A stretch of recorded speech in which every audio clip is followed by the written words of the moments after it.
Gugupit tayo ulit mga kasalon. So, ito ay na-rebonding na to, na balayage na, at saka na Brazilian na siya. So, ang gusto niya ay payu. So, ginupitan natin ng straight sa harap. Okay, so, dito sa harap, yan lang ang gugupitan natin. I-slash natin ng konti sa, sa likod mamaya. Pero ayaw na kasi bawasan yung likod niya. So, ganyan lang ang maggugupit kapag ka na Brazilian o na rebonding. At ayaw niya na masyadong maiksi sa likod o pa-V o pa-U.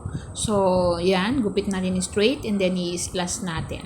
Bakit natin kailangan na i-slash? Kasi yung kanyang hair ay manipis na.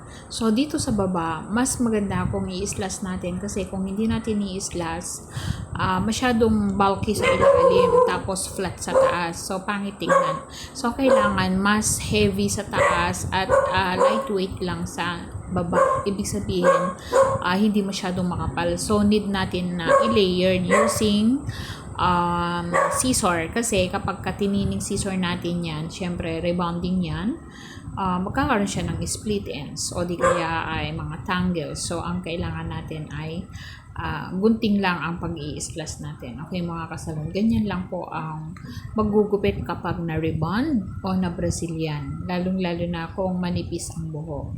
Okay, hindi natin kailangan hatakin ng pataas kasi ini-slash lang natin, binabawasan, nininipisan lang natin. Hindi kailangan pa-layered ng pataas. Okay mga kasalon, at saka natatanggal yung mga dulo-dulo niya na dry kapag ganun ang pagkukupit natin. Ayan, eto na yung outcome mga kasalon. Pwede tayong maggupit before and after.